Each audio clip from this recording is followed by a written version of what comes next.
experience trash cinema.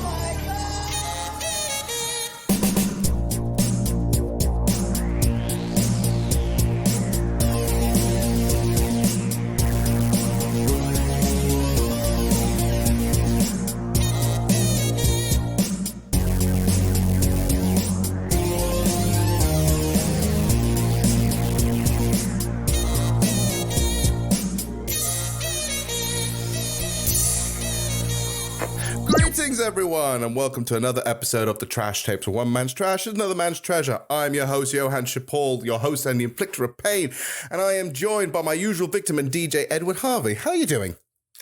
Well, I'm a bit poorly, but I'm getting through it. I'm all right. How are you doing? I'm doing all right. I'm doing okay. I've had some time to myself and to zone in and to make myself feel better. And then I decided to watch this movie, and now I feel like I'm completely in a flux again. So, yeah, I don't know when I'm suffering from an infection and feeling nauseous, I don't know whether this is the right movie for that. But no, I don't think the movie we decided to watch that is perfect for anyone who feels remotely ill or trying to find themselves. But the reason why we decided to do this one before we go into it quickly is because obviously we did a video a little while ago looking at the original movie and the latest version of the Texas Chainsaw Massacre.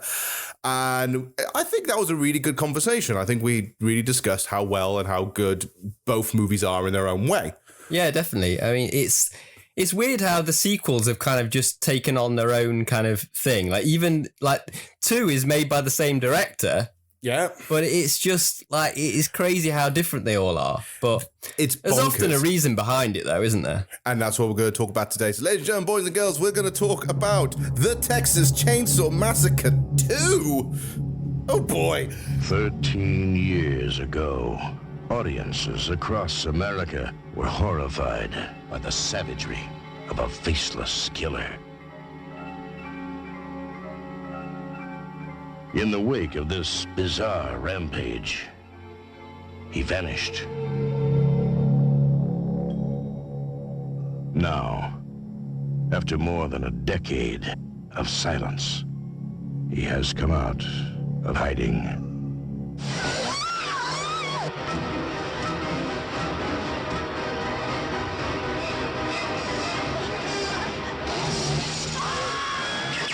Texas Chainsaw Massacre 2. The Buzz is back. Directed by Tobe Hooper. It's so weird, this movie, because I only saw it for the first time, like, recently to do this podcast. Yes. And I when I first heard about this movie, I thought it was by some random director. I didn't think it was by Tobe Hooper. Yeah. But Tobe Hooper's reasoning behind like doing a completely different tone was just the fact that he wanted to sort of shock, like the original shocked and it was outrageous in a different whole sort of serious way. Mm-hmm. And he wanted to get that sort of vibe in terms of outrageous, but just switch it and just do something else with it and be outrageous in a completely different way. And I think he achieved that, at least. Yeah, it's interesting. The story behind this movie is very fascinating because, like you mentioned, he wanted to do something completely different. In fact, he always argued, actually, in interviews, that the original Texas Chainsaw Massacre, to him anyway, was kind of a black comedy. But I feel like if there was any humor, other than a few jokes here and there, that was completely missed by most people. Well, I think I suppose he was trying to put some like satire of the time, but that's about it. I mean, it's only funny in his own head. God. I can imagine Tobe Hooper being his own best favorite fan. Like he said, "Oh, this is going to be so funny," and no one gets the joke. No one gets the joke.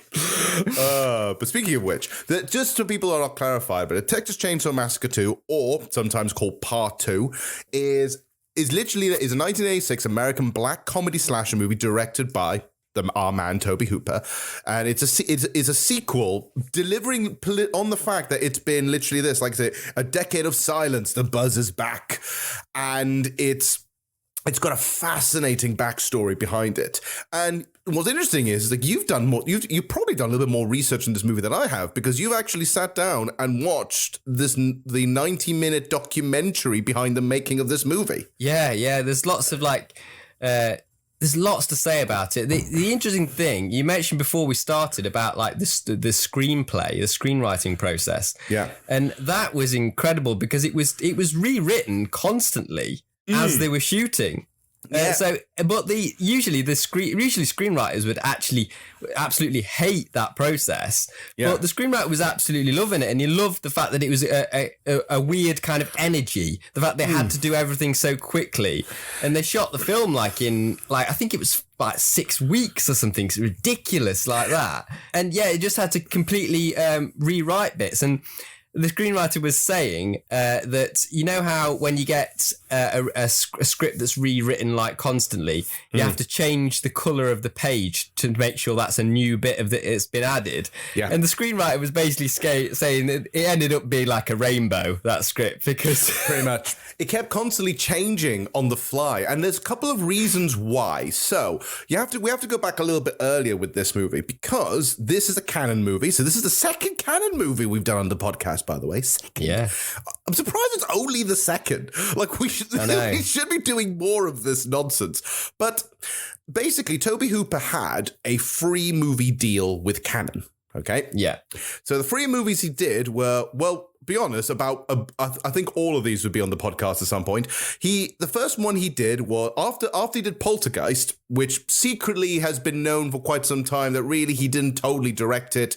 He was mostly shadow directing while Steven Spielberg as a producer was doing most of the directing. That's what I have heard about that. But after that, he signed a free movie deal with Canon. One of them, the first one, was Life Force, which we are totally doing at some point because that movie is bonkers, right? Is that the energy vampire one? Yes. Yes. Energy vampires with Patrick Stewart. So that's what we're going to do at some point. The next one after that was a remake of a 1953 film called Invaders from Mars, right? Oh, yeah, I've seen that. I think I've seen all of these canon movies. Yeah. That one is very bad. That is definitely trash tapes worthy. They're both bad, be honest, in their own way. But the point being is because they didn't do very well, like because these movies did not do well, obviously the third movie, Canon kind of put a lot of pressure onto Toby. Say, look, your third movie has to be blockbuster, has to be gangbusters, right? And so Canon were really pushing Toby and a few others saying, your biggest movie was Texas Chainsaw Massacre. We need the sequel, right? So they say, okay, we're going to do a sequel. Now, what's interesting was that there was already an idea for a sequel back in 1980. Which was going to be apparently with the original writer of Texas Chainsaw. The original movie was literally going to be where instead of just one house, it was going to be an entire town of cannibals.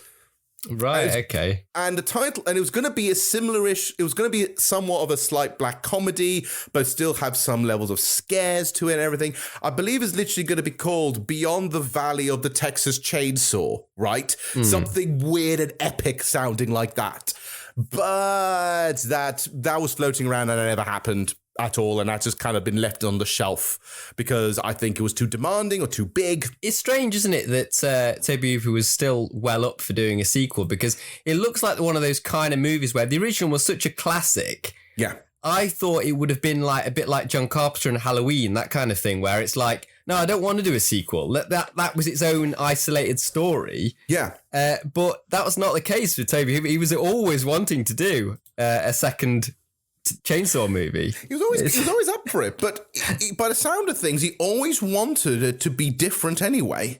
So the fact that when this happened and they were making the movie, and it turned out to be the polar opposite, quite literally the polar opposite of what the original movie was, this doesn't surprise me.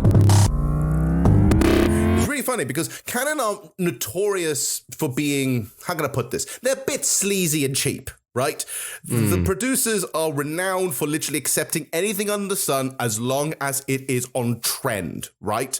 Yes. Or whatever. So they gave a version of the script of this movie to the producers and Canon, and they accepted it. They accepted it full flank with the producer only reading the first 5 pages.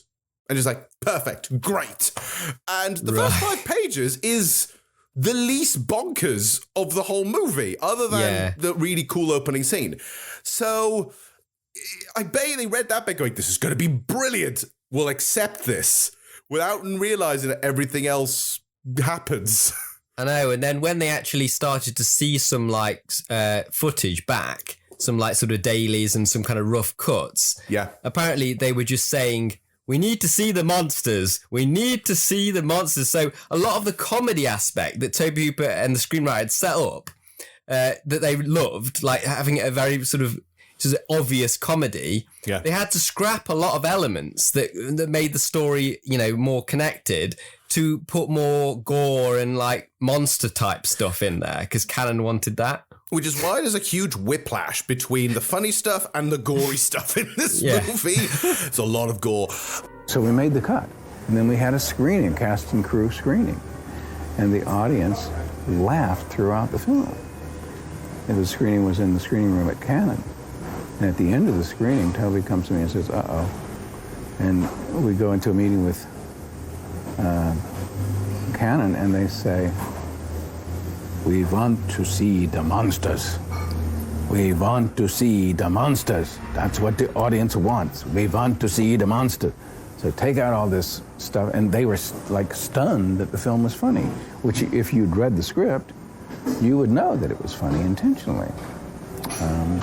I don't know why they didn't get that, but that was the moment at which things changed. Because Cannon saw the results of his last 2 movies, they sat there going like, we don't trust you. So $1 million of the project was removed before it even started filming. Yeah. So that's not good. And then because of that, they had to constantly keep rewriting because of situations that occurred throughout. So by the end of it, you've got a movie that is such a mishmash of stuff that by the end of it, it was launched out in this sort of weird, bizarre Frankenstein way.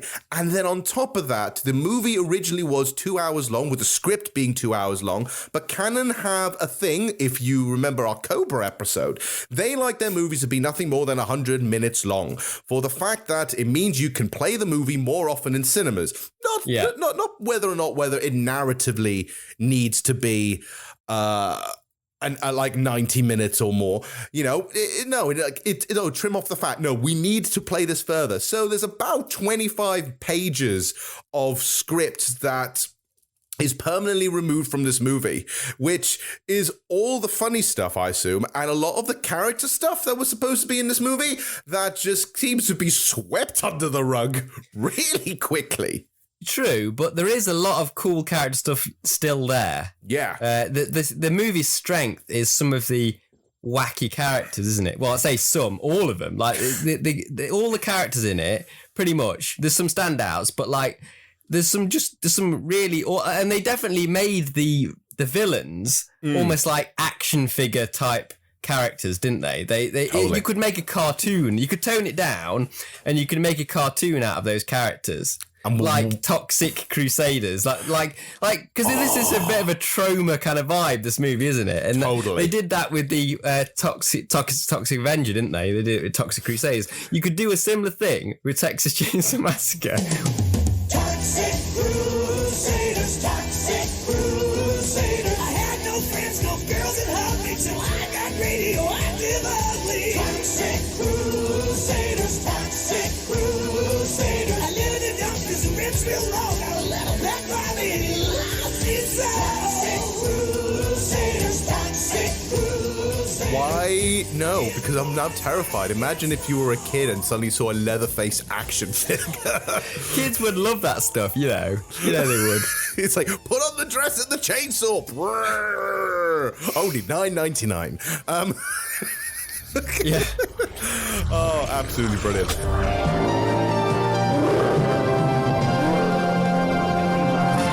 In terms of the controversy and the reception of this movie, let's just say, first of all, like, one thing I love is, have you seen the original poster for Texas Chainsaw Massacre 2?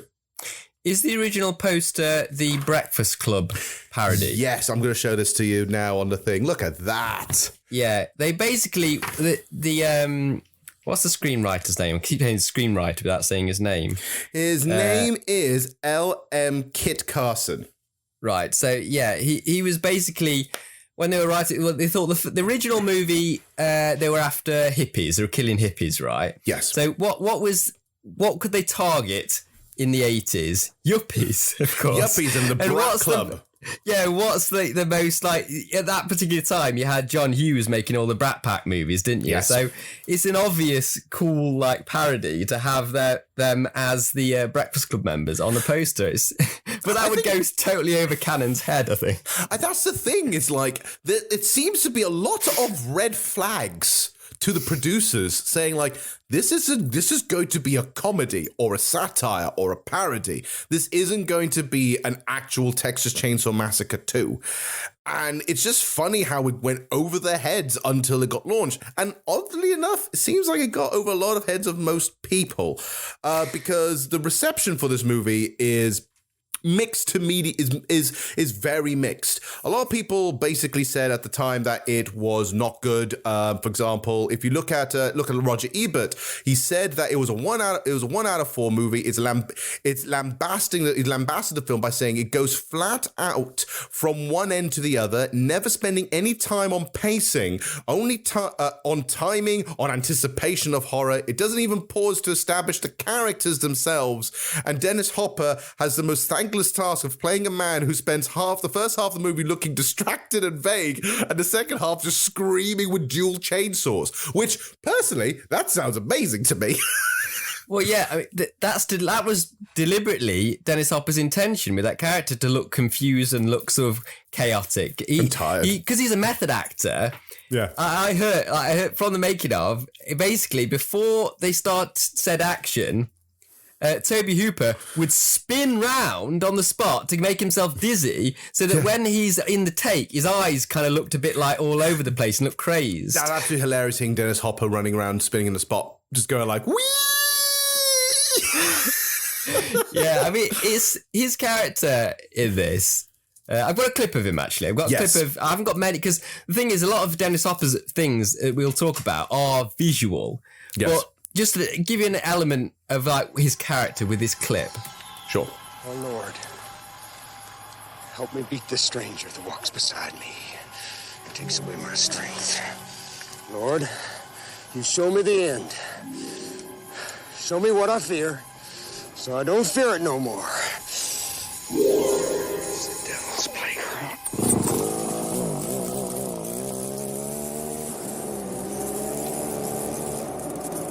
I'm bringing it down! Down, down! Bring it on! Bring it all down! Such manic energy. Oh my god, that is... He's just going for it here as well. So basically, what's happening there, if you haven't seen the film, is he has gone to like their hideout, basically, the killer's hideout. And at this point, he's gone full like crazy. He's like, if you can't beat him, join him kind of thing. Not in terms of like energy, because he's wielded himself with like multiple chainsaws. Yes. And he's basically wanting to destroy their lair, basically. Which we'll get to, because the lair is fucking magnificent. So yeah, he goes around just trying to destroy the foundation of this lair and just chop. And what's funny is he does this, and there's clearly debris and stuff falling on him. He just keeps going. He just keeps going with this wonderful manic energy, which I personally feel is the central saving grace of this movie. Whether or not he did say, though, Dennis Hopper did say that this, at the time, this was the worst movie he ever worked on. He absolutely hated this movie. But then afterwards, but then again, he said the exact same thing for the Mario movie. So, which one's worse, I wonder?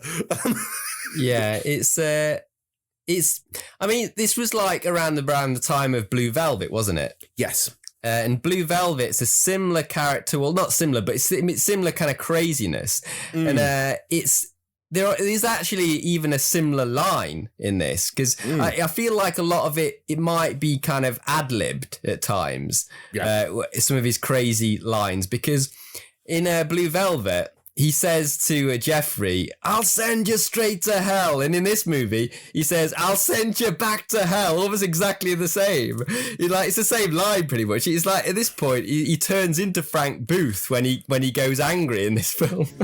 Don't be a good neighbor to her. I'll send you a love letter. Straight from my heart, fucker. You know what a love letter is? It's a bullet from a fucking gun, fucker. You receive a love letter from me, you're fucked forever. You understand, fuck? I'll send you straight to hell, fucker. Staying on the topic of Dennis Hopper's character, though. What did you think of the scene where he gets his chainsaws from the shop? All right. The bit in the chainsaws in the shop. Well, the thing is, I want to talk a little bit just before we get to that bit, because before then, he seems very mellow, right? Like he almost feels tired. Like he's the whole point of Lefty as a character he is the uncle of Franklin and Sally, I believe, right? So he's the uncle, right? And he's been spending the last 10 to 13 years going on a mission to try and find the killer family, right? Lieutenant Enright, sir. We heard you might be headed this way. Did you come over for the big game? You know why I'm here. Yes, there's something about chainsaw killers, your brother's kids killed. But that was 14 years ago, sir, way down in South Texas. Now, these are other kids. This is just an accident. Just a couple of wild punks out raising hell. Yep. One of those boys so wild sawed his own head off going 90 miles per hour. Hell. Hell's exactly what they raised. And so he looks genuinely tired and numb, and he doesn't respond much. There's no manic energy coming out of him, like at all, for the first part of the movie, which is what arguably Roger Ebert properly described, until the chainsaw bit, where he goes in and he just looks at it going like, he gets the biggest chainsaw there is. See, he gets a log. Well, see, I kind of read that as like it's all been bubbling under the surface. Yeah, like, it didn't feel like too much of a hard turn for me, because I feel like he's got so much anger in him that he's not expressing. Yeah, that when it does come out, it just all comes out all in one go, and that's kind of the arc of his character, I think. No, definitely. I'm not arguing that. I totally agree. Like, it's so subtle because you can see moments. He had loads of weird moments in his character until he gets a chainsaw in his hand and literally embraces the madness. And I love it because the shop owner of the chainsaw is just looking at almost with glee, going like, oh my God, I've never seen someone this crazy before playing with a chainsaw. I know, that's the only bit of that scene that I thought was quite like weird in terms of like I didn't get why it was happening, because I look in the shop. He's going through looking at all these different chainsaws. This is basically, by the way, it's a shop. It's pretty much just sells chainsaws. But all the walls are just different types of chainsaws, and he's picking them up. Yeah. And he's got one small one in each hand. And then he tries dual like chainsaws. He tries them like they're like sort of two handguns. Yeah. And then he picks up a massive one. And yeah, the shop assistant is just staring at him in a very odd way. But the scene's so amazing is because Dennis Hopper doesn't say one word. He just screams. He puts the money down, doesn't even ask how much they all are. He just puts a wad of cash on the table. I'm having these, and this is the money you're getting for them. No arguments there. Like, he literally said, like, look, I'm here for a chainsaw. I think he was thinking poetic justice. It's like saying, hey, you know, I heard about the chainsaw stuff. Let's do the chainsaw thing. And he overdoes it. I think he definitely overcompensates because he gets one giant F-off chainsaw, which I didn't even know you can make them that big, and two very tiny ones. which are hilarious, which he'd use them like pistols almost. Yeah. But the shop assistant is sort of so really confused and silent the whole time, just looking quite shocked. But as soon as Dennis Hopper starts testing him out on the log outside, like you said, he goes like almost gleeful, which is I found that very odd. It's almost as if he was like getting off on it. It's like, going, oh, I've never seen a man play with a log so hard in my life. It's so bad. But that's the reason why we talk about that part now, and then we'll talk a bit more about him as we go in. But the reason why is because that to me is the striking image of this entire movie, right? The movie, the scene is just Dennis Hopper with 3 chainsaws screaming down a hallway, right? That's the image that's going to stick in my head for the rest of time, let alone anything else. I'm going to have nightmares and see Dennis Hopper screaming with 3 goddamn chainsaws. The other characters, though, are quite interesting, and I think it's about time we talk about them. So one of the things I want to talk about first is there's one member that comes back from the original movie, which is Cook. Yeah. Cook comes back. And that's the original actor, isn't it? Yes. Yeah. So he comes back originally, and I love his character because he's still, basically, by some of things, he's still playing himself from the original movie. He's just a little bit more fast-witted than anything else. He says some very quirky lines. And the time you can tell that he's being himself and a little bit more quirky is when we first reintroduced to him, when it is the annual chili cook-off. I have a clip of this because listen to this, right? It makes him sound like he's a rock star. It is absolutely brilliant. Yeah. He's Dallas's favorite caterer. I think he's kind of cute. Mm-hmm. The last Roundup Rolling Grill chef, Drayton Sawyer! Woo-hoo! Yeah! Thank you, Cleveland!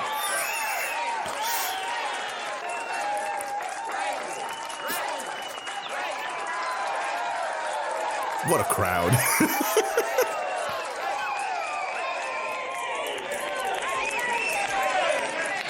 Second year in a row. This year, Drayton, you've got to tell the secret of that fabulously tasty chili. Go on. No secret. It's the meat. Don't skip on the meat. Don't skip on the meat. I got a real good eye for prime meat. Runs in the family. Whoop, whoop.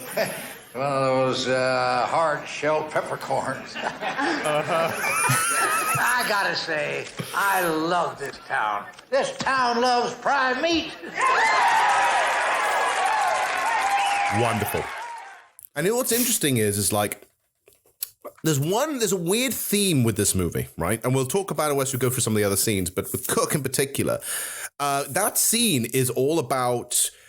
There seems to be, the whole movie feels like a satire of 80s consumerism and like, you know, just how much we absorb and eat and so on, right? And it's kind of interesting how all the movie's about that. And this is the scene where there's one shot, which I will remember vividly, is where the cup actually has a bowl of chili on it. And it's not perfectly poured. It's just sploshed on and it's covering the whole goddamn trophy. And then Cook comes on and you can just see like, this is the thing. He's playing around with it. It's jumping around. Literal man meat is splashing all over the place and no one cares. It's wonderful. This is the thing I'm going to be maybe bringing back every so often. The movie is a black comedy, and it's a satire of like over consumerism in the 80s. It's very 80s in that sense, and very much about that. But I feel like the problem is the Texas Chainsaw Massacre, being a satire, feels very weird at this point in time. So it feels very out of place. Yeah, I mean, the thing is, like, Tobe Hooper, like we've said earlier, he intended the original to be a satire as well. So he was thinking, let's do a satire again, but make it about something that's more up to date. So obviously the whole yuppie culture and a lot of the inspiration for the characters and what he wanted the killers to be going after is like, the screenwriter was like in a mall one day and saw all these yuppies in like pastel clothes and stuff going around just buying everything. And he I thought, well, what can these guys? These guys are definitely going to be the targets in my new movie. Yeah. So it's definitely there, you know, and that's so there's like the satire is changed slightly, but it wasn't obvious in the first movie. That's the thing. The satire wasn't obvious, so it's not like people don't get it this time round. That's the trouble. Yeah, I feel like maybe it's the other way around. The idea, like the satire for the satire of the first Texas Chainsaw Massacre is about how we have been numbed by violence because of Vietnam War and stuff like that, right? Yeah. But the problem is, all you saw, even though you never got to see a lot of blood in the original movie, is just the violence, and we were shocked by it. So instead of us being numbed by it, we're actually shocked by it, which was the opposite effect of what I assumed Tobe Hooper was trying to do. Yeah, what I meant by the audience don't get it is they don't get the connection. They don't get the connection of like how the both can be a satire, both movies. They just thought the audience would have wanted a Texas Chainsaw Massacre 2 at like the first. They would have want basically the first one again, but like, you know, slightly different. That's what. But anyway, but this one, I think the problem with this movie is that the satire is so loud and in your face that it does lead to a very confusing whiplash, because the comedy satire is very much upfront, unlike the other one where it was very sort of well hidden. This one's very much loud, and it does lead to some fantastic moments. And speaking of yappies, two things I want to mention. First of all, the makeup work by this is by the legend Tom Savini, the legend himself, who has made some fantastic makeup stuff like for various different movies and so on. He is renowned for doing a lot of body horror and gore. He's fantastic. So we'll talk about him, but he also he was the one in charge of like all the like the grandpa makeup and stuff like this. But there was a deleted scene which has really saddened me slightly. There was a deleted scene, one very lengthy scene, where they were going to gather the meat for the chili. Okay. Where the whole family were in their truck and they drive into a car park full of like fraternity yuppies doing like a hazing. Yeah. And literally you got the whole family parked there in the parking lot waiting to go. And then Leatherface comes out and slaughters everyone. There's about 25 people horribly slaughtered in variously wonderfully gory ways. But that was deleted for pacing purposes. Right. Okay, I'm surprised because Canon really wanted all the monstrous stuff, didn't they? But I know. I was so surprised that scene got removed. But yeah, it got totally removed, and it's probably the best place to see all of Tom Savini's work. Except, let's go back a bit. Can we talk about the opening scene? Yeah. What with the yuppies in the car? Yes. Yes. If you're going right back to the beginning, I wanted to. There's something that's really interesting. You know how we open the movie like with the text crawl, yes, like the original. Which I'll play a little bit of that. So it sounds like this. On the afternoon of August 18th, 1973, 5 young people in a Volkswagen van ran out of gas on a farm road in South Texas. 4 of them were never seen pretty again. like sort of standard. But when I was watching it, I was thinking, this is definitely like missing something because of that tone of that 80s tone of that voiceover. I was thinking it's definitely missing something, and it clicked what it was. And listen to this. On the afternoon of August 18th, 1973, 5 young people in a Volkswagen van ran out of gas on a farm road in South Texas. 4 of them were never seen again. The next morning, the woman survivor, Sally Hardesty Enright, was picked up on a roadside. I need the A-Team. Sally said she had broken out of a window in hell. Oh my God, I love The this. Chainsaw Massacre has not stopped. It haunts Texas. It seems to have no end.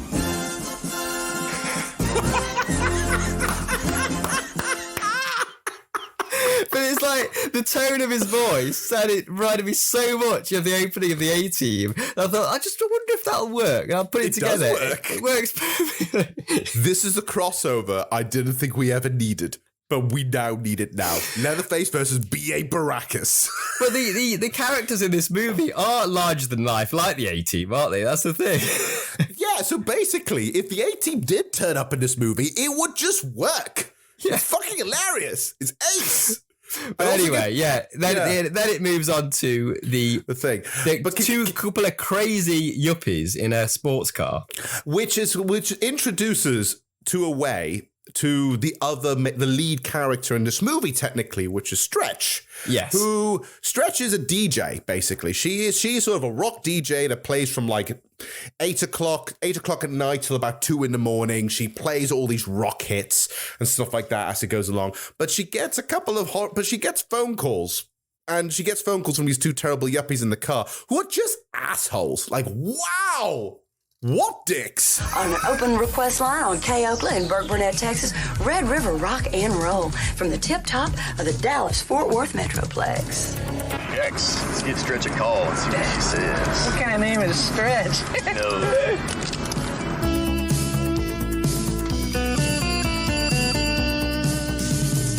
Red River Rock and Roll request line, this is Stretch. Go Stretch! That's the one and only Buzz! I rigged the brick! And from all the senior boys at Wheeler High to all the senior girls who are so stuck up, well, you're on the road to nowhere. Oh, you mean we're on the road to nowhere? No, baby! We're on the road to Texas OU weekend in Dallas! You're on the road to nowhere! Put the pause, baby! Real funny guys. Okay, you want to hang up now? Tying up the line. Hey, come on. No way, baby! We got a lot more in front! Yeah, they're just like completely drunk while driving and just doing whatever the hell they feel like it, which is interesting because the victim, they're the only real they're the only fodder characters, aren't they, in the entire movie? Normally in these like horror movies, you get like a build-up of lots of kills with fodder characters, and there's only these two that are the fodder characters. And you normally would set up characters that the killers are killing. You'd set them up as victims and you feel sorry for them. But you really want these guys to be killed. Yeah, which is, again, the total polar opposite to the original Texas Chainsaw. Because the original Texas Chainsaw, yes, some of the characters were annoying. We'll admit that. But you never actually wanted them to die. And it kind of shows how maybe in the 80s, because of all the slasher stuff going on, the dynamic of horror movies changed from how it was in the early 70s. Where in the early 70s, you didn't want anyone to die. Because you never felt like, you never cheered for the bad guy. In this case, we totally want Leatherface to actually do one with them. We want him to completely destroy them. And it is, honestly, this entire opening scene is so satisfying. And honestly, in the terms of its construction, it's probably the best constructed scene in the whole movie. Yeah, absolutely. So they're having the conversation over the radio and they are being, annoying Stretch, like to all hell. And then suddenly a truck goes by them. And it's like, oh, what the fuck is this weird, crazy freaking truck? By the way, before then, this is the most Texas thing I can think of. They are drunk in a Cadillac, driving at super fast speeds, shooting with a gun any road sign that's on the way. Yeah, they are completely nuts. It's definitely like a comic character, isn't it? This isn't like, people aren't actually like this. This is setting the tone early of what this movie is going to be like. And you know what's interesting? It passed this tone of Texas, or at least Dallas and wherever else they've been at, being like just a bunch of crazies, continue on a bit, because in another scene later, there's a whole bunch of drunks, and all the drunks are just, again, they're over the top and ridiculous. Maybe kind of showing, maybe there were more scenes of this are showing that Texas is a hellhole. So half of these people need to die anyway. So I love the fact that those characters are background, though. They're so loud, but they can't really be the background, can they? They kind of...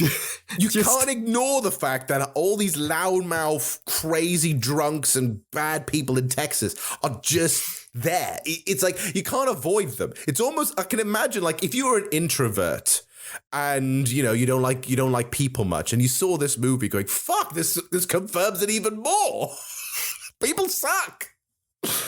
But then obviously with that truck scene comes in, they come in the truck, and suddenly I love the pop up because Leatherface strapped with a dead body, by the way. Which did you actually ever find out what the dead body was?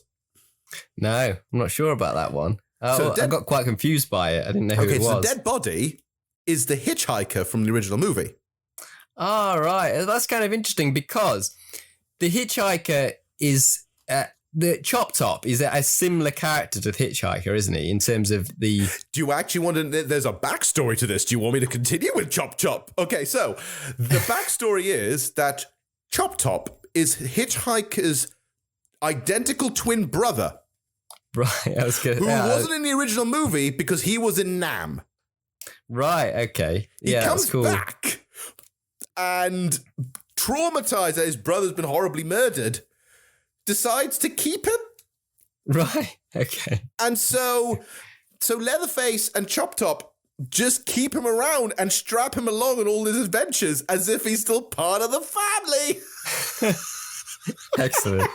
Yeah, so like they basically Leatherface pops out, doesn't he? Yeah. And he's just like, attacks him with the chainsaw. He saws the top of the head off one of them. That is awesome. a great Tom Savini effect where basically he wanted it to be the real actor. He didn't want like a dummy, massive, like obvious dummy head. Yeah. So he constructed like this almost like a balloon type of thing that would, when you fill the balloon, it would like raise up and make like a prosthetic look like it's flipping up. So it looks like it's an actual, it's actually attached to the actor and it looks dead convincing. So they only cut to like a dummy head for like the actual decapitation type element when it actually gets chopped off. It's honestly really exciting when that scene happened because it looked really good. And it just shows that this movie, when it does its gore stuff, it does it really well. And it's another scene that's going to literally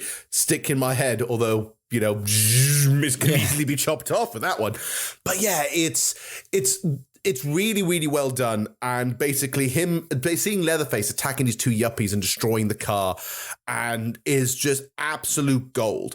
But as a little bit of a thing here, I love the fact that is because of some weird technical glitch. They couldn't hang up the phone, which means there was a recording of this horrible, gruesome murder live on the radio when this happened. When I was watching that scene, when she was telling them to hang up, and they went, "No, we're not hanging up," I was like so confused of like the technical issue of why they couldn't cut them off. It was it's only because the plot required them to be on the line. It was like it's a really, really odd situation where you can't cut off because you could have anyone, any psycho ringing them to the radio station, and if you can't cut them off, then that is a crazy technical problem. But they had huge. But huge problem. But that creates the rest, like the main plot thread for the rest of the movie, because it almost becomes like a detective story in a way of like, it becomes needing to expose the family via using this recording as evidence. So here's a special request we're doing this afternoon and tonight. You steady listeners know we're playing this every hour. This is for Lefty. So so by that point, it's the whole story is that Lefty goes to Stretch, which and says like play this on the radio as a means of luring them out, basically, and it leads to some very interesting bits in the radio station. By that point, we're introduced to Chop Top at that point. Oh yeah, that is what I think perhaps the creepiest scene, where Stretch has just finished a shift. Yes, and in the shadows, just in the waiting room kind of area, there's like Chop Top's just there, and I've got the clip of him actually. Sure. So let's hear this.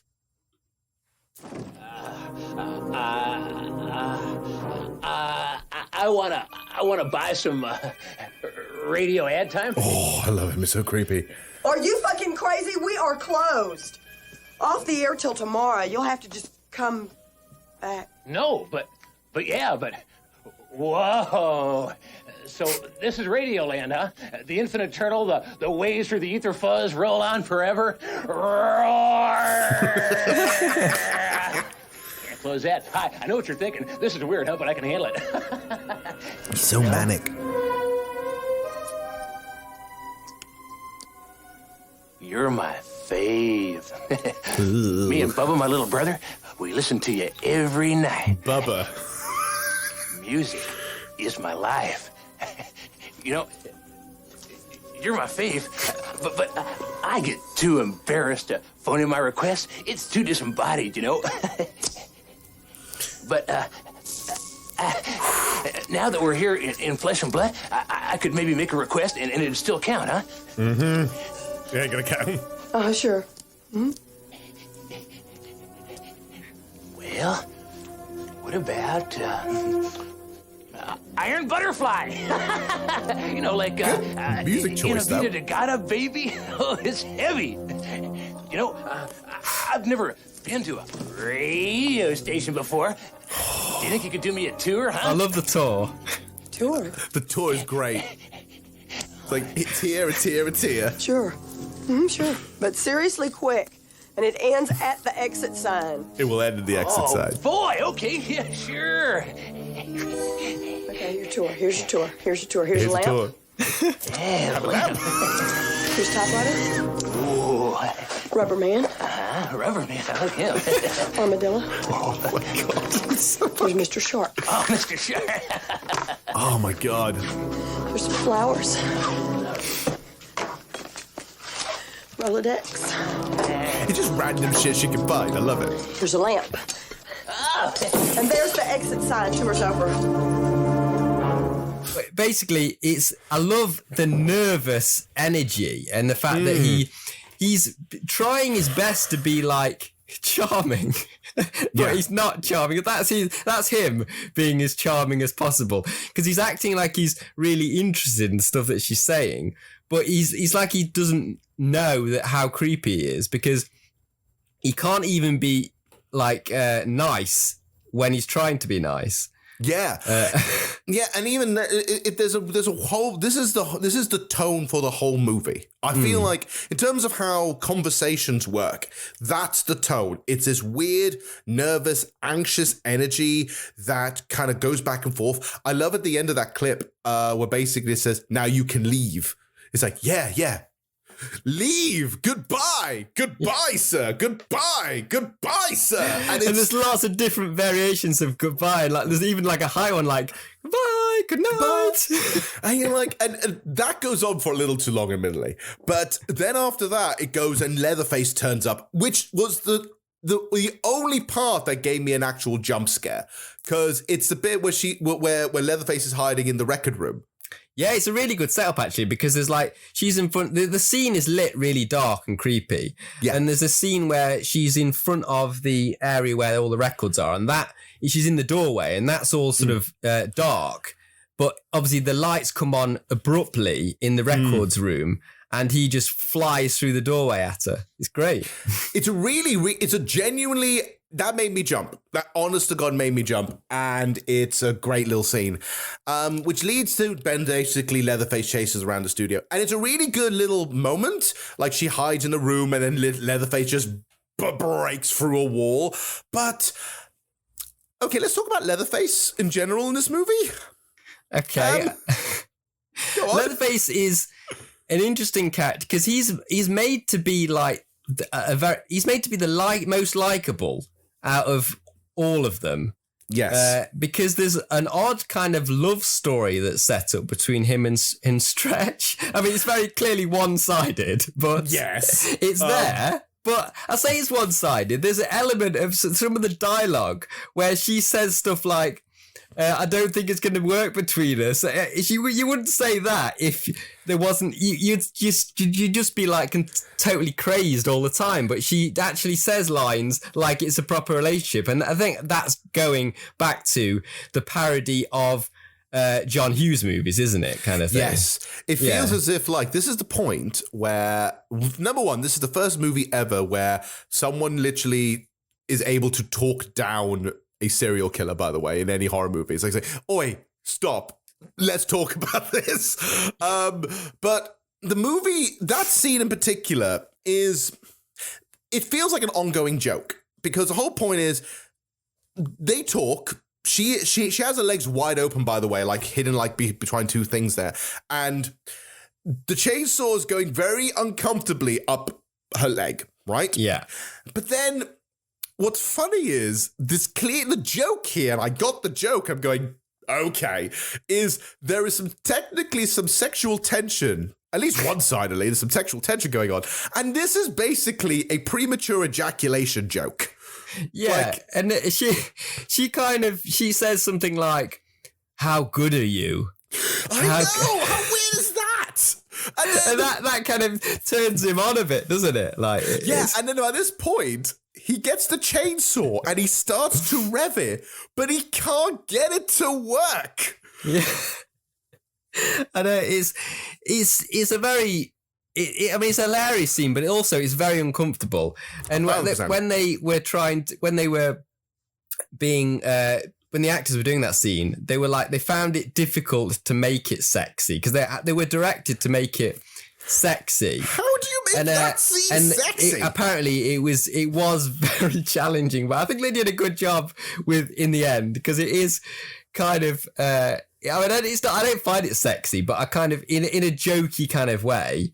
Yeah, I know what they were trying to do, and I think the actors did a good job in the end. They did try, God damn it, they did try, but it was all just a big, because that scene is both funny and awkward, especially at the end when Leatherface is literally, while he's finally got it revved, starts pelvic thrusting with the chainsaw in her direction and then runs away. I know. Also, by the way, I wanted to mention, in that set, I mean, we'll talk about the sets in general because the sets are amazing. But there's a very distracting neon clock behind her in that scene. Yes. And it's like, I mean, in that's just a product of the time, having that kind of like everything neon. Like you got to have neon elements all over the place. But the production designer, literally, they had to get odds and ends from everywhere. So that's probably just one of those things where, that looks quite good. Let's throw that in there. But I find that's the only bit of production design where I find it too distracting. That neon clock is like, right, I'm just focused on it like a lot. Even in a scene where you've got a chainsaw going between someone's legs, I'm thinking there's a bright neon clock there. Like, we're finally after a little while and some chasing about and everything else, we're at the theme park. I know. The settings in this movie are really, really cool. And I love the fact that I just can't imagine doing all that work with those sets in 6 weeks or something, when the amount of time they shot it. It's insane. They had to be working ridiculous hours. I can't believe they dressed all those sets and made. There's a huge tunnel scene that's that's got stuff wall to wall, quarter of a mile it seems, and it's lit all the way down with sort of weird kind of Christmas lights and stuff, and there's some really interesting stuff. It's awesome. Once we get to the theme park in particular, it's by far the most awesome set. It is the biggest fun house. It's literally a fun house. And again, if we wanted to see what Tobe Hooper was maybe trying to say about horror movies here, it's again, it's changed. It's no longer about saying, oh, look how scary this is. People are rooting for the bad guy. People are having fun in horror movies. Let's literally make this a fun house. And they bloody do. There's a scene which makes me laugh all the time where Dennis Hopper comes in later when Stretch goes and chases after them, right? And they meet in the funhouse. And then at one point, it's like, you're here. And she literally just falls through a trap door and goes down a spiral slide. The spiral slide. There's loads of big chutes and stuff that people go down, big circular tunnels and stuff like that. Yeah. It's incredible to look at, really. It's strange because with the budget they had, God knows how they made it look that good. It is the sets in this, the theme park set it's golden goose for me. I really flippin' loved it. Stretch does get captured at this point, although they have a weird interaction beforehand where Leatherface sees her in the thing, and to hide her and has a weird scene, they bloody put oh my God, it's disgusting to talk about. And I feel really bad for Caroline Williams, who plays Stretch, who has to put on another person's face. Yeah. On and dance with Leatherface while tied up with ropes and chains. Yeah, Ugh. It's really uncomfortable.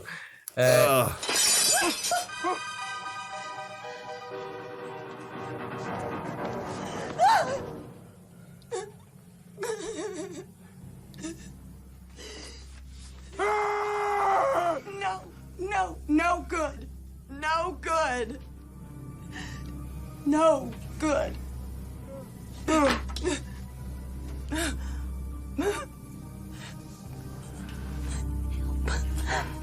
Help me. Please help me. Can you help me get out of here? Can you help me get out of here? Put that down. Put that down.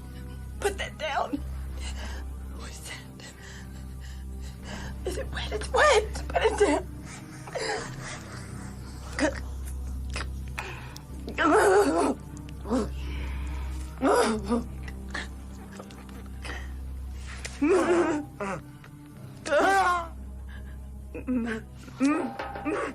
That character, I haven't mentioned him, by the way, yet. The character's face. That character was basically the companion and boss, or is it the boss of radio Stretch? Producer. Or radio producer? Yeah, he's like he's a bit of a sort of John Wayne type character, and he's sort of like Stretch is like the apple of his eye kind of thing. He really sort of loves her. So there's lots of sweet scenes between those two, isn't there? Building up to this point, which it actually makes it quite a tragic scene where you see him skinned, at like not just his face, but he had half his body is come off. I don't know how he's still alive, but how is he functioning?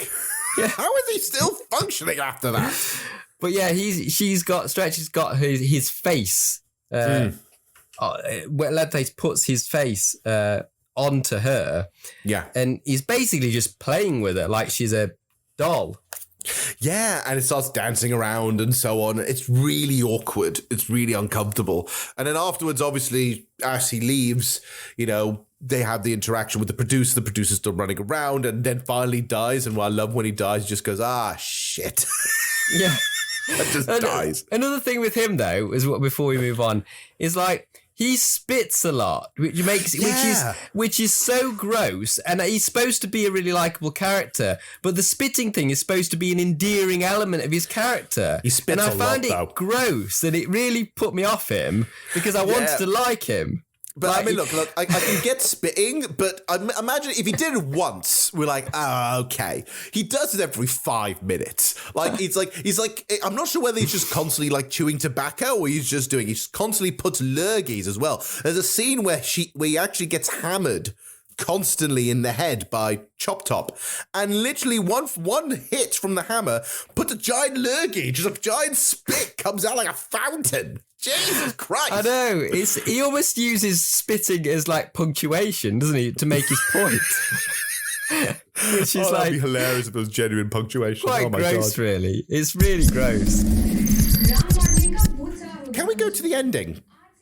Where we talk about, by this point, where Stretch is captured, and they literally do a pseudo remake of the famous dinner scene. Yeah, it's a recreation, because it's a recreation of the dinner scene in the original. Well, it's a similar kind of setup, isn't it? Stretch is at the head of the table like Sally was in the original movie. And they basically, the cook wants to finish her off in the similar way that Sally was attempted to finish her off by getting Grandpa involved. Hooray! Oh, Grandpa's back. And it's really bizarre with Grandpa, by the way, because Grandpa is just, how is he still functioning after all this time? Other than just apparently using the powerful elixir of blood. That's all that's keeping him going. I think the cook even says his age in this one. I think he says 146 years old or something. Motherfucker, he's 146 years old. Jesus. But yeah, he does that. He does a full reenactment of that. And it's it's pretty much shot for shot at this point, actually. Yeah, It's almost shot for shot. He's got the hammer and he's trying to hit her over the head and he keeps missing. I don't know about you with Grandpa in this movie. I thought because this movie is an obvious comedy, I wanted them to really elevate Grandpa in a way because the family always bigs him up like he's this super killer, that super like sort of butcher. Yeah. And I wanted this movie to be fantasy in that respect and have him actually be quite powerful. I think that would have been hilarious if say, for example, Dennis Hopper comes in to try and save the day and Grandpa throws a hammer all the way across the room and hits him, and it's like a super throw kind of thing. Or maybe the idea that he was faking the whole time. He stands up and does kung fu, and you know what? Perfect. This movie's dumb enough as it is. I think it was missing that sort of elevated Grandpa. I think it needed to be, you needed to like lift Grandpa up a bit because the actor does a good job of kind of like bringing him to life a little bit and making him more animated than the Grandpa in the original movie. Yeah. But there isn't much for him to do, is there? Nah, there isn't much happening there. He's just there just because he's part of the family, basically. Yeah. He's part of the mythos. He's part of the thing. He's just there. There's no real reason why he's still hanging about. But what's interesting, actually, is that right after that, though, like he's doing the thing, he does get a couple of noggins in the back of the head. Then Dennis Hopper comes in.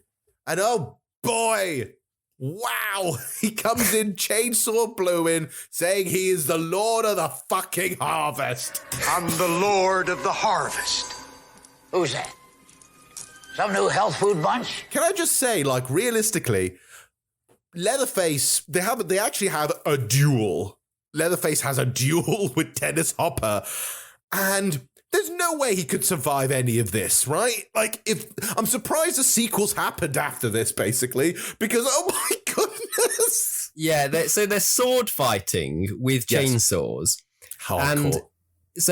And Dennis Hopper gets his large chainsaw and just sticks it through him, and the remainder of the fight Leatherface has got a chainsaw through his stomach. It's a very cool practical effect actually, because they rigged up a chainsaw that will show that it's moving either side of the prosthetic, so it looks like it's constantly like going round the chain. So it looks really, really cool, but like I don't know how he goes on for ages in this fight, like trying to fight Dennis Hopper with a chainsaw through him. It's incredible. It's hardcore, and it's the most manic scene in the whole movie when you think about it. It's Dennis Hopper shouting and raving, being the Lord of the Harvest, beating Leatherface, who gets stabbed by a big one, and then they're fighting dual-wielding fucking chainsaws. It's manic. I wanted to mention also, Cook's demise is pretty funny because he basically gets a chainsaw up the arse, basically. Yes. Not really sort of viciously. He just the chainsaw goes like he gets it like that, and basically after that point where all the chaotic stuff is going on, Cook is like under the table, and I've got a clip of him in that point. It's so funny. Small businessman that always gets it in the ass. Get to the ass. Sure took care of my hams. Saved a trip to the hospital.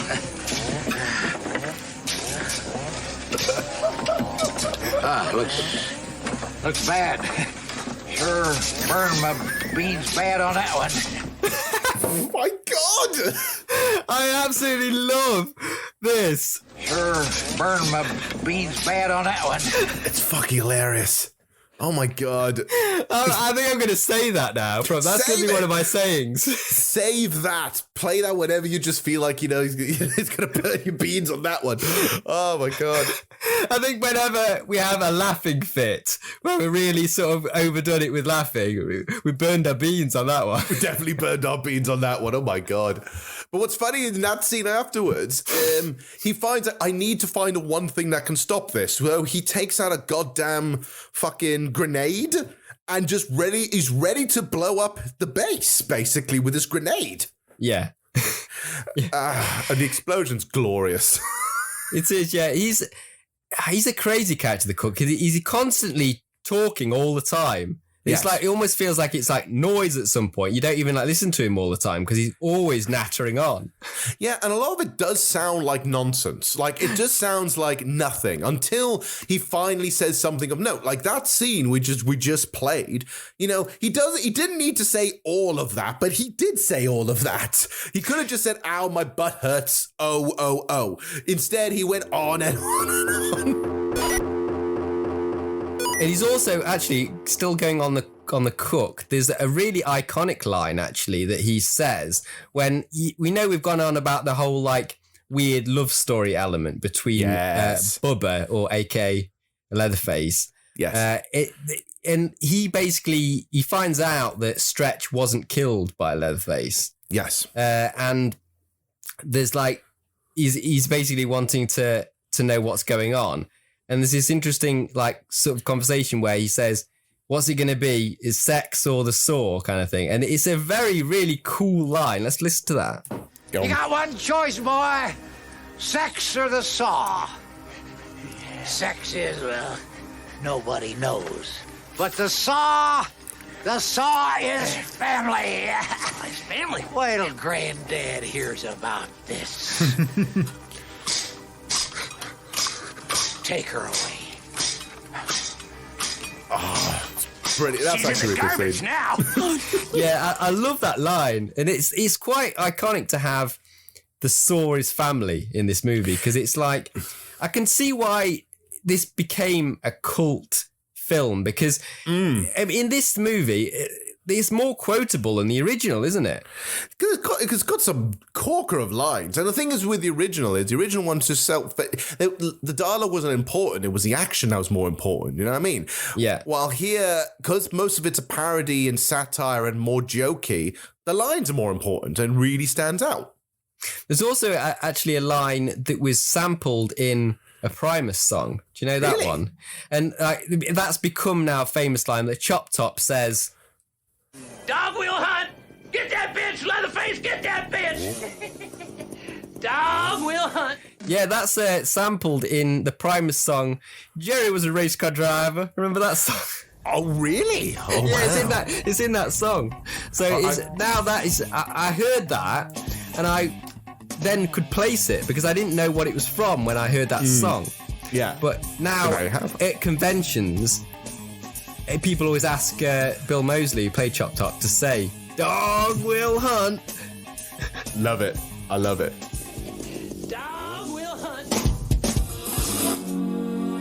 Let's wrap up to the very, very end because the very, very end is basically the base is blown up and Chop Top goes Chop and chasing Stretch up to the bit. And this is also another scene that I'm going to remember for the rest of my visual life because it's manically nonsense.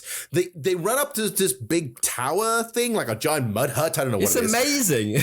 It's so bizarre. I don't know what it is, but it's awesome. Well, is it like a theme park? It's out in the theme park, isn't it? So it's kind of like a big sort of watchtower type. I think so. And you go up to the watchtower, and then the first thing you see is Grandma.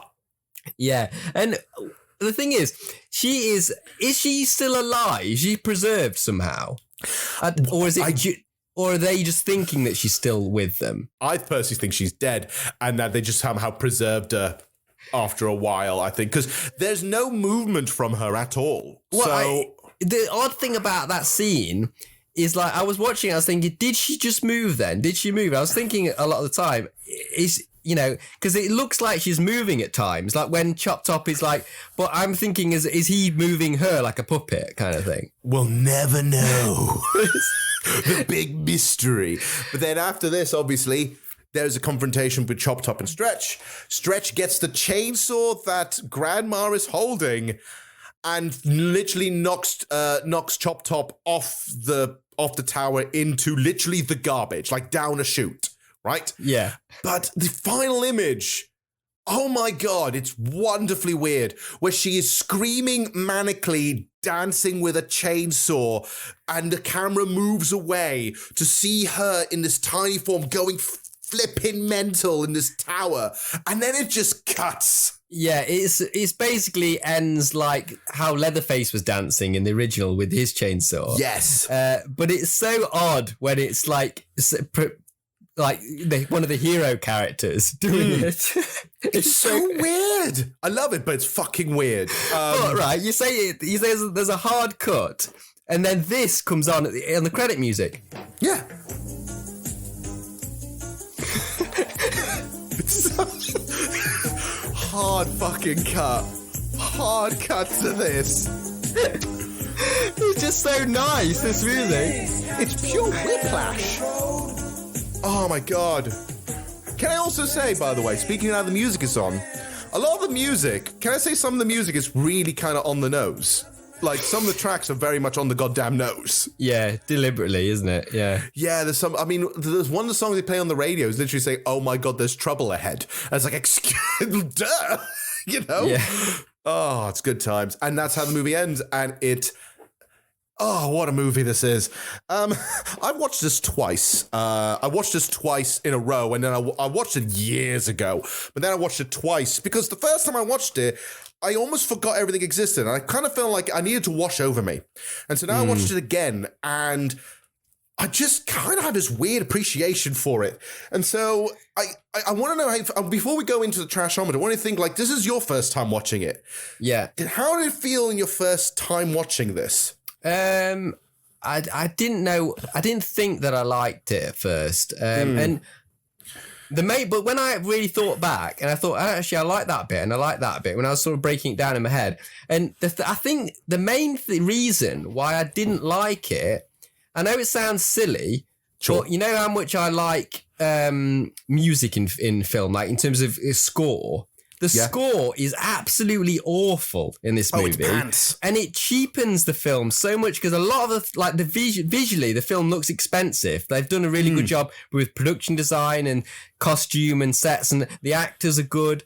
The music makes the whole thing seem like a very cheap movie, and that really puts me off. That's the main thing. And it sounds silly, just the music can't put you off the entire film, but it's important to have the music right in especially a Texas Chainsaw Massacre movie.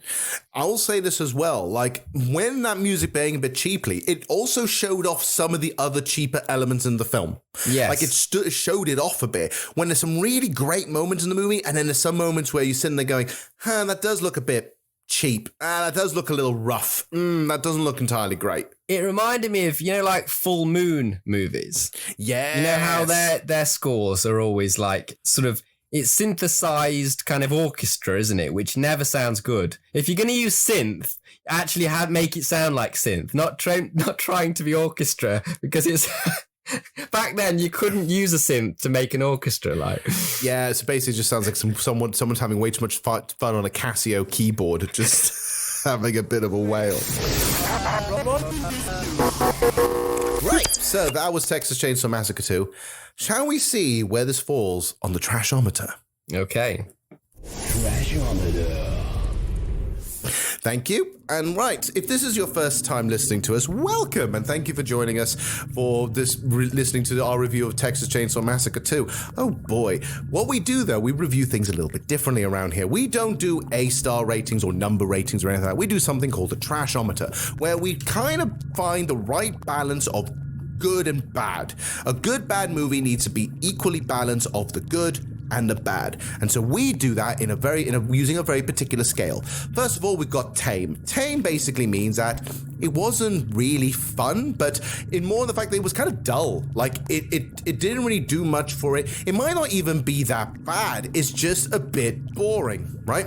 Then you go to tiny bit trashy. Tiny bit trashy basically means is that we had fun with it, but it kind of could have been more trashy. It could have been dumber. It could have been funner. It could have had a bit more something to it, but it's missing an element. Then you've got trash. This is the perfect sweet spot, the perfect balance, the ultimate chainsaw battle, as it were, of all these movies. It's the perfect cut, right? It's the right balance of good and bad. Then you've got too trashy. Too trashy means even though we had fun with it, we are getting a little frustrated with it. It's getting a little bad, it's getting a little offensive, it's getting a little rough, it's getting a little bit of a tough sit, right? But we still had fun with it, and that's the most important thing. And then finally, at the very, very top, we have torture. Torture means it's all bad. There is no good in this. It was a horrible way to sit through. It was literally torturous to get through. And so, Ed, what would you put Texas Chainsaw Massacre 2 on the trashometer?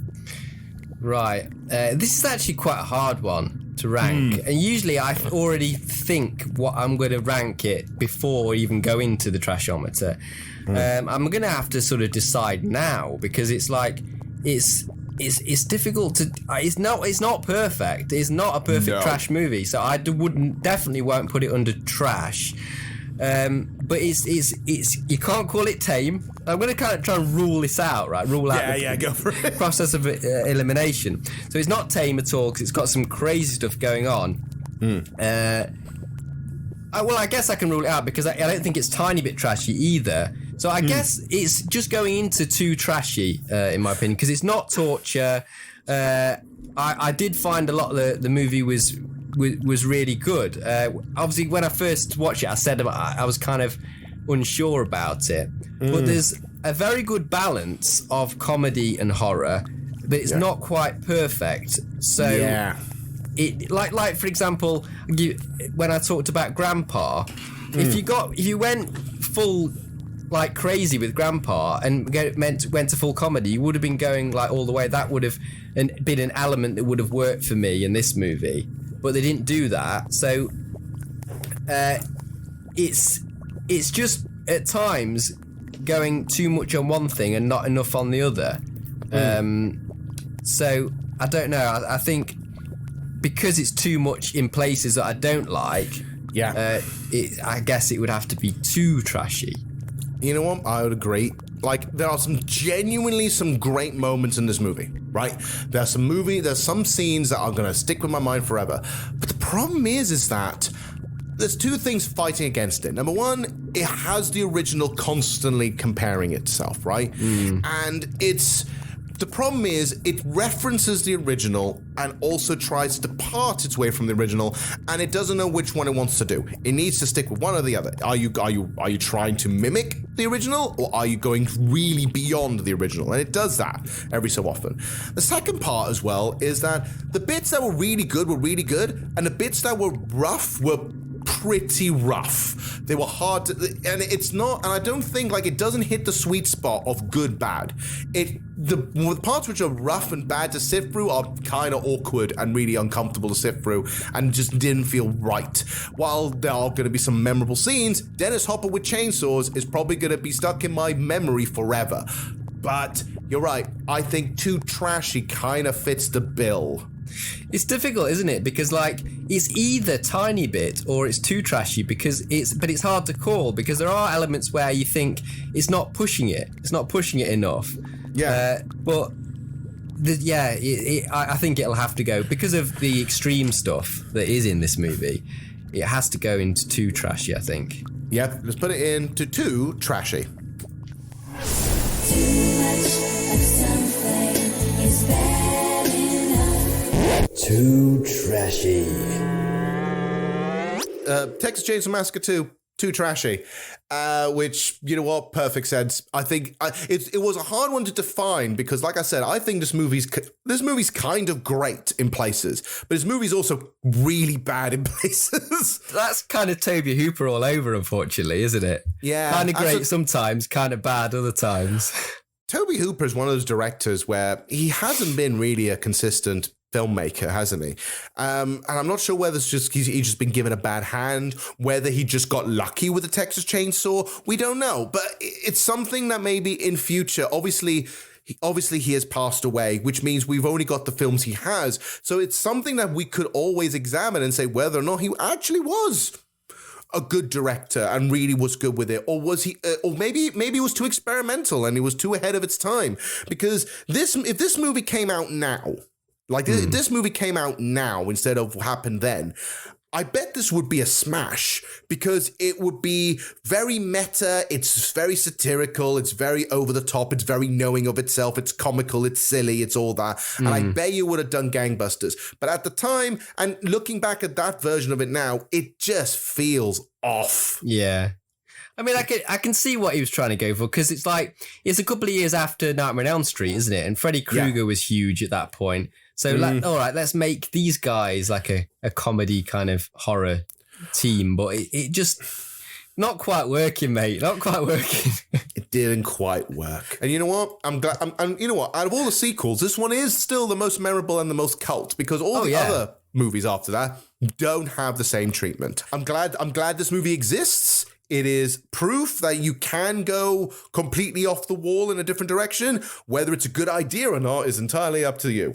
So, and I also think the more times I watch it, I'm probably going to like it more. I feel like it could be a grower, but I think the problem is that you have to sit through all the bits you don't like, or find a way to reevaluate the bits you didn't like to make it more enjoyable, I guess. Make a supercut. Wow, supercut. It should also include all the extra deleted scenes with all the gore in it, because I want to see 25 or 30 teenagers getting slashed to pieces. Why do we not have that bit? But well, we have that in the latest one, don't we? Oh, there we go. That's all you need. Just watch the new one if you want teenagers and young people getting completely slaughtered.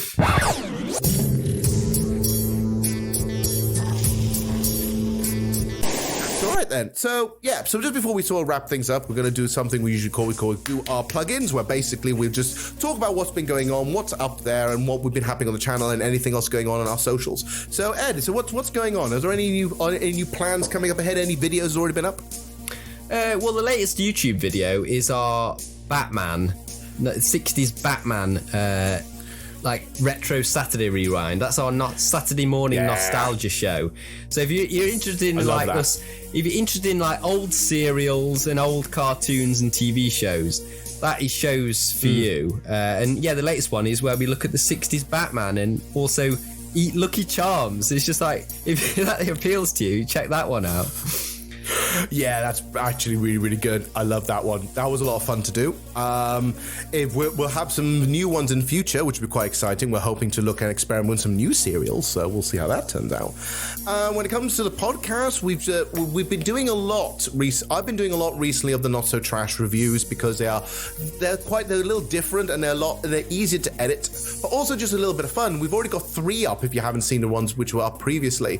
So we had we had Adam Marsh on in here, and he actually ended up talking a little bit about Patrick. We also then had one right after that where we talked about the Love Witch, and there's a new episode just out. Literally, it was out this week at the time of recording, which we did Bavarian Sound Studio, and it's a lot of fun to do that one. It's an alternative take, a little bit more academic, a little bit more serious, but it does really open your eyes a little bit about some of these lost movies.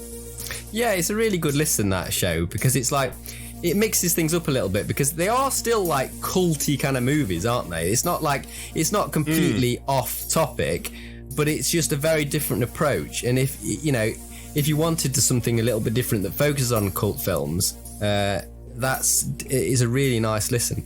It's also just a means of excuse. It's just giving me more of an excuse to watch good movies, because I sometimes worry with this podcast that all I'm going to end up watching is just bad movies. And it's going to completely destroy my film taste.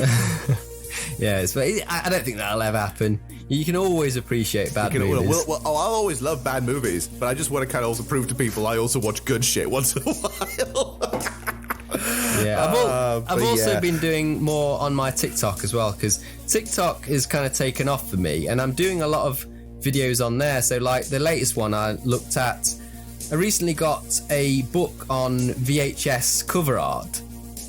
So I've basically doing some videos looking through that book, and there's some really interesting stuff in there. So you can follow me at Harvey Retro on TikTok if you like. Yeah, that's what we've been doing at the moment. Hopefully we've got some more stuff going on. We have a few ideas for the next few episodes, so keep that and look for when you want to see it coming up soon. But in the meantime, keep an eye on your trash. There might be some treasure in there. See you guys next time. See you later, guys.